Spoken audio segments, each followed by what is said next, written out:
G'day guys and welcome to the weekly VEMA Trader Market Scan. My name is Rhys and today we'll be running you through the trade that we set up last week. We'll go and have a look at that, take some notes, see what happened there, and then we'll take a look at Bitcoin in its current state, see if there's any trades we like the look of, potentially set something up. So what we'll do is we'll head to VEMA Trader and we'll get started. Righto, so here we are, we're looking at the trade that we set up last week on Monday, I think it was, and you can see straight away that this trade has exited for a 0.78% of account loss. So there's a couple of good things here. I wouldn't say it's a bad thing that we lost because you're going to lose trades. The best traders still lose trades.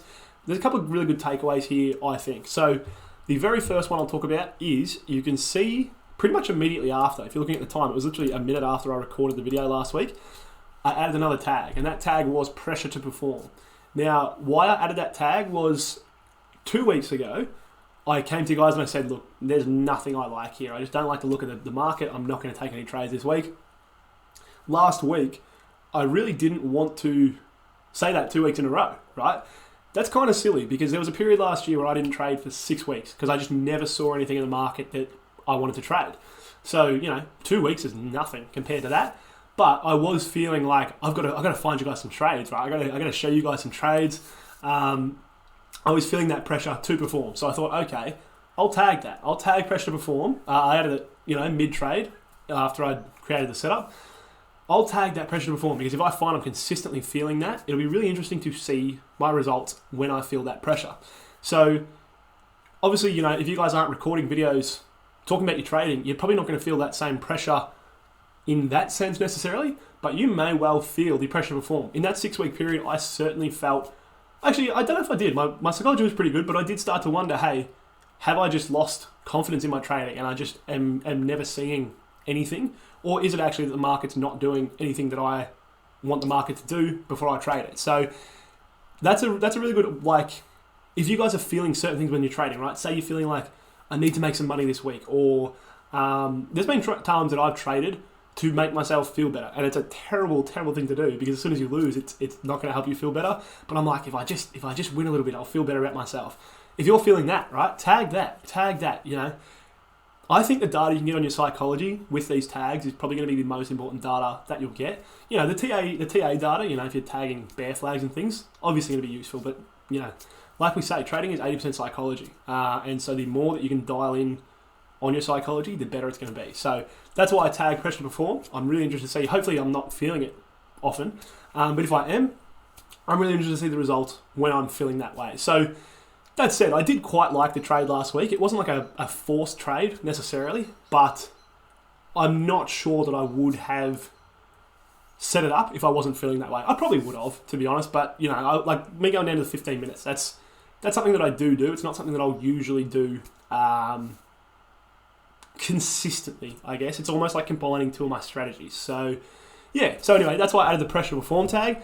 Now the other tag that I added was consolidating an entry. So you can see what happened at entry is what I really like to see, right? Price came up, hit alpha, had a really solid rejection, closed as a pretty good bear hammer. I like to see that a lot. That's really what I like to see, right? I really like to see price hit my entry and reject hard. That's what happened at entry. I was pretty happy with that. I saw that and I moved my stop loss down because I really only want to be getting in on that first touch. If price continues back up, I don't like the look of things. I want to be getting out of that trade, so I was quite happy to move my stop loss down. And I love the feeling of moving my stop loss down because it's essentially, it's not even essentially, it is reducing the risk that I was initially willing to take. So I think I went from 1% risk to say like 0.6% when I moved that down. So that's like an immediate 40% discount. Now, because of slippage, and I'll show that in a sec, it ended up being a little bit more than that, but still, I lost less on this trade than what I was initially willing to lose. The second thing that I tagged though was consolidating an entry. So when I was sort of looking at all of this worries me. I know from my own trade data that when price doesn't reject from entry and keep rejecting, I do lose more trade. I don't know if it's more trades than I win, but it's definitely like a losing indicator from my pretty limited data analysis on my own trades because a lot of that's been manual data analysis. So I thought I'd tag it. I'll tag consolidating an entry because if I can consistently tag that and I can consistently find that the ones that consolidate an entry are turning into losses, then I know I can just start closing trades. When I see that consolidation entry, just get out of the trade, it's not worth being in. Or maybe I'll find, hey, plenty of them consolidated entry and go on to win. It's just a thing that I built up in my head and it's not an actual thing. There's no sort of correlation there. So tag consolidated entry, was quite happy to move my stop loss. When price did hit the stop loss, so I'll show this on the 1 minute. So if you're ever like wondering about what's happening on your trades, the 1 minute is a really great way to diagnose. So when you come down to the 1 minute, you can see this was a huge 1 minute candle, right? That's a lot of volume. I don't have volume on this chart, but that's a lot of volume. That's a huge move to push price through that supply zone. So even though my stop loss was down here, I copped a little bit of slippage. That's cool. I would have copped that on the exchange. You know, there's not much I can do about that. My stop was where it needed to be because it was above that previous wick. So it's just part of the game. But in the end, I got out for 0.8% roughly. I think it was 0.778. Yes, let's call that 0.8, which means that I basically had a 20% discount on what I was willing to lose. If you can consistently reduce how much you lose, it makes you a lot more profitable in the long run because your losses are smaller, your drawdowns get smaller, and you don't have to win as much when you do win to cover those losses. So quite happy with the result of that. You know, obviously a win I'd probably be happier with, but in terms of manage the trade well, got some good data, tagged some things I'm very interested to see long term the results of. Quite happy with that trade from last week. So what we'll do now is we'll head to this week and we'll see if there's anything we can see on Bitcoin for the week ahead. Righto, so on the daily we have broken out of the bear flag or the ascending wedge that I was talking about last week, and we finally hit that 38 fib. So I was saying last week that things felt very bearish because we'd consolidated for a long time without getting to the 38 fib. We've got up there. We finally got there. So that's a good-ish sign. I'm certainly still not turning super bullish on Bitcoin over the next couple of months. But short term, I am definitely more bullish than what I was last week. Now, the important things to note. So we have that demand zone that we've created. We've made a higher high. So I'm talking this zone here. We've gone and made a higher high. So I like the look of this zone. I think it could potentially have some strength when we look at some things on the 4 hour. There's a couple of reasons that I like the look of that area. Now, the main supply zone that I'm watching at the moment is this one here, right? And I really like this zone. It's about 51,000 for a couple of reasons. The big one is it's the 50 fib of the huge weekly move down. So that is likely, or not likely. I mean, yeah, I would think that's kind of likely to hold some selling pressure. It's also been a solid EQ level before. Now, I find this a really hard EQ to draw in because you could basically draw it anywhere in between those two. So, you might prefer to draw it as a zone. I prefer to just keep it as a solid line because I use supply zones, and so it stops me from getting confused. I just know that, there is a decent level of resistance potentially when we get back up to that sort of area. And the fact that there's a daily EQ, weekly 50 fib, and daily supply zone all in that area, that's somewhere that I'm really keen on a short. If price gets up there, I am quite happy to be shorting from there, even though on the 4 hour my bias is bullish now. My daily bias is still bearish because we've had this market structure. It sort of depends how you draw your market structure, right? I tend to draw my market structure thinking in really big moves, whereas anyone who thinks in small moves will go, okay, there's your lower low, there's your higher high, your lower high, your higher low, sorry, lower high, higher low, higher high, so then their daily bias is going to be bearish. My daily bias would be some people's weekly bias. It's just sort of how I do things. So the thing to note is this supply zone, which is sort of a weak zone. It's more of a pause, right? We're coming down. We didn't really pivot. We basically just paused for a little bit and then kept heading down. Kind of a weaker zone. We've pierced most of that. So I'm not really expecting that to hold. In fact, I probably wouldn't even draw it on my chart going forward because I'm not going to be using it for anything. It's kind of... Sorry, I got something on my tongue. It's kind of useless to me, so there's really no point having it there. It's still worth noting, just to be like, okay, there was a zone there, we've eaten most of it, not all of it, but I'm going to get rid of it on my chart, just to try and keep things a little bit cleaner. Okay, so I've done things a little bit differently this week because I had 4 trades I wanted to set up, and also because the review of last week's trade took a little bit longer. This was going to be a huge video if I did things in the same order that I normally do, where I'd go through the 4 hour and then set the trades up. I will show you what I've set up in terms of the trades, but I just figured it'll save you guys having to watch me, put in the data and not that actually takes that long, but it probably shaves a couple of minutes off. So I'll try and keep things nice and clean for you guys. So what I'm seeing on the 4 hour is this trend line, right? I quite like this trend line. We've had 3 touches. So, started there, bounced there quite nicely, sort of twice. So the trade that I like the look of the most is probably along from here. So we're looking at about 45k. What I sort of am thinking price might do is sort of come down here and then head on up to that 50k mark, potentially. That's sort of what I think is, a decent possibility of happening from here, and so I'm setting up trades based around that. So the first trade I have is a long from this 4 hour demand zone. So we are looking at alpha, so I'll edit that so that it all comes up. So the reason I like this is we've got that 4 hour demand zone, and I think that this is potentially a pretty strong zone, right? It's the zone that led to the break of the previous resistance. It is the zone that helped us form a higher high.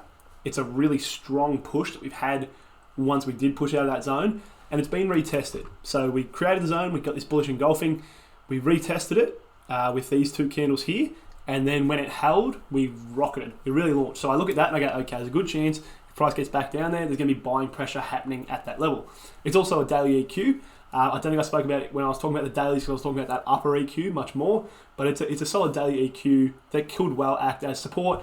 And that trend line, we're going to have to come down quite sharply to line up and really, happen in that meeting point of the trend line and the EQ and the demand zone.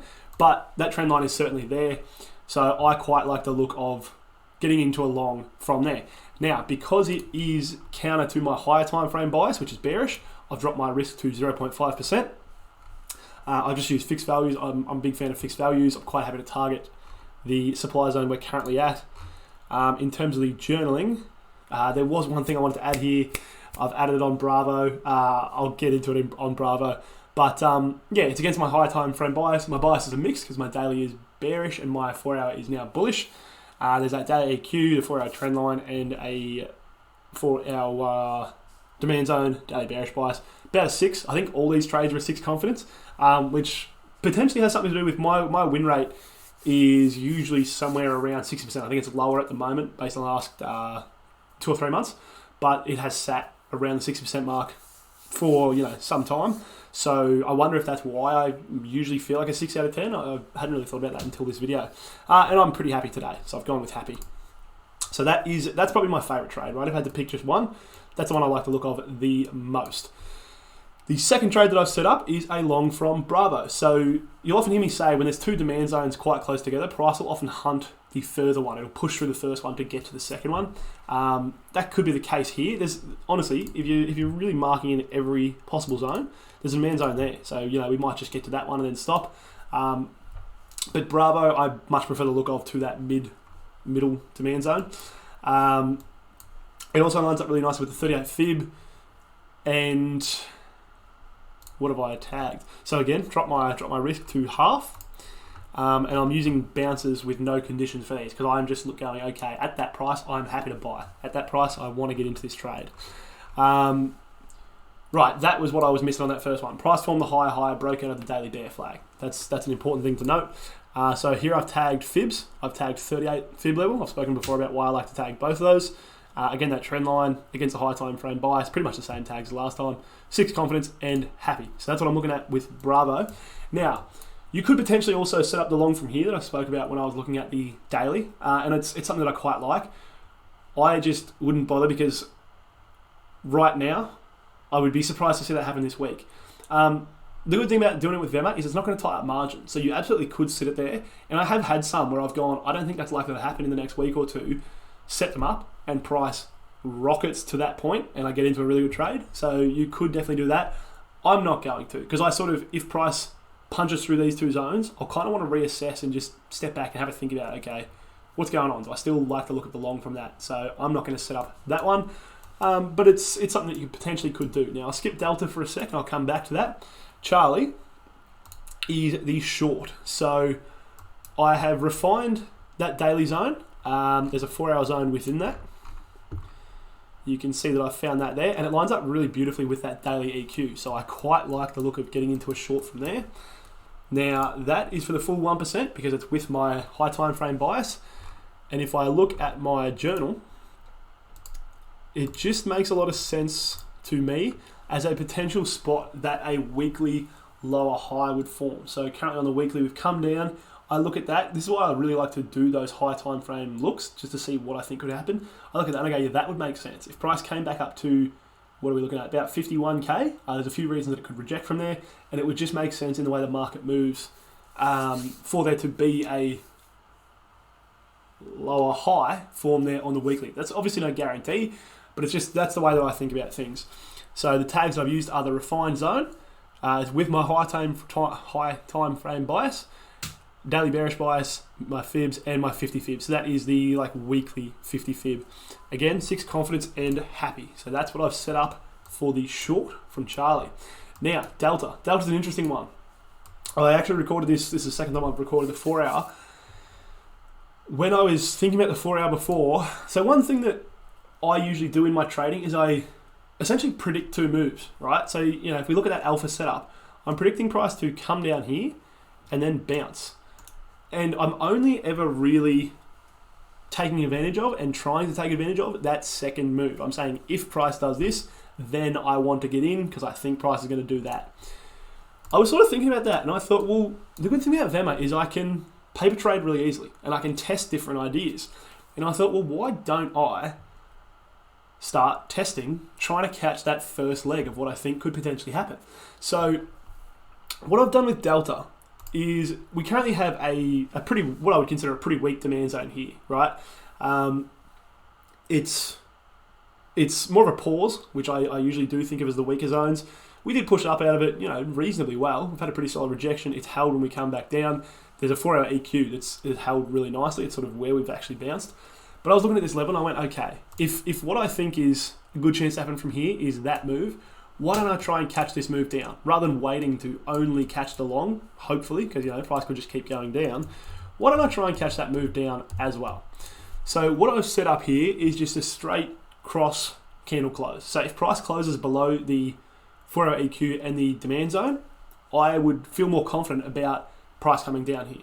So for that reason, I've set up I've gone to paper because there's no, I could do it on a live account for a lot less, like 0.1% of an account or something. That's up to you if you want to do it that way. I'm happy to just do this on paper. I'm going to stick with 1% because it's, 1, because it's paper, so it doesn't really matter, but 2, it's with my high time frame bias, so I'll keep those 1%. Now, the minimum risk to reward, this counts a lot more here than it usually does in my trading, because in my trading, the minimum risk to reward doesn't matter as much because it's almost always a 5 to 1, because I don't have any conditions. Price is basically just, my entry is basically just always where I draw my trigger. So I basically know what my risk to reward is as soon as I set the trade up. Whereas with this trade, because the candle close could come down here, my risk to reward may well change. So I'm going to leave this as a 2 to 1. I think that's probably a good amount. It's currently at about a 3.6. So it could close anywhere in that range and I'd still be getting into the trade. So I'm pretty happy with that. We'll leave that there. Fixed value, fixed stop loss, fixed value for both stop loss and take profit. So this is probably the hardest thing for me to think about was what to do with my stop loss, because usually I'm using previous structure. I don't want it to be way back up here. Excuse me. And so I thought, okay, I'll just use that zone in a way that I don't usually use them. I have seen people use zones this way, so it's not unheard of, but it's just not how I typically use them. But I thought I'll use that for my stop loss, and we'll just see what happens. Right? This is a really experimental trade, but it's something that I'm interested to see. Now, I've named this, or I've tagged this part 1, because I'm going to start calling. There's probably a better name for it, and I always like to think of better names.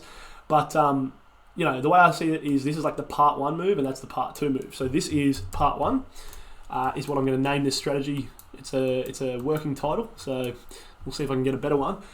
I've also tagged test strategy, because that way when I want to analyze my data, if I'm only wanting to look at my real trading, I can just exclude this test strategy tag, and then any that I've just gone, okay, I wonder what's going to happen here. I've got this idea I want to test out. They'll be excluded. So test strategy is a tag I'm going to use going forward for these sorts of things. It's with my high time frame bias. There's a 4 hour EQ. And yeah, part 1. So confidence is still a 6. I'm not sure if it should be because it's a completely new strategy to me, but that's where I'm feeling with it. And yeah, again, happy. So those are the trades I'm looking at for this week. I'm quite excited to see how Delta goes, to try and collect data on a new strategy, because it's a long time since I've created a new strategy. It'd be over a year, I'm pretty sure, and honestly, maybe closer to 2. I'd have to really think about it, but yeah, it has been a long time since I've created a new strategy, and it's always fun coming up with a new strategy, especially when it works. Even when it doesn't, it's fun because you learn something new. But it's when it works, you're like, yeah, cool, that's awesome. I just got one more thing I can do in the market. And like I spoke about with that 6-week period where I didn't trade, the more strategies you have that are profitable, the more chance that one of your strategies will suit the market conditions of the time. So I'm excited to see what happens with Delta. But yeah, that's it. Those are the trades that I'm looking at for this week. Hopefully you guys are having a great week. Hopefully your trading's going really well. If you've got any questions, if you've got any ideas, definitely let me know. Have a great day. I'll talk to you soon, and happy trading.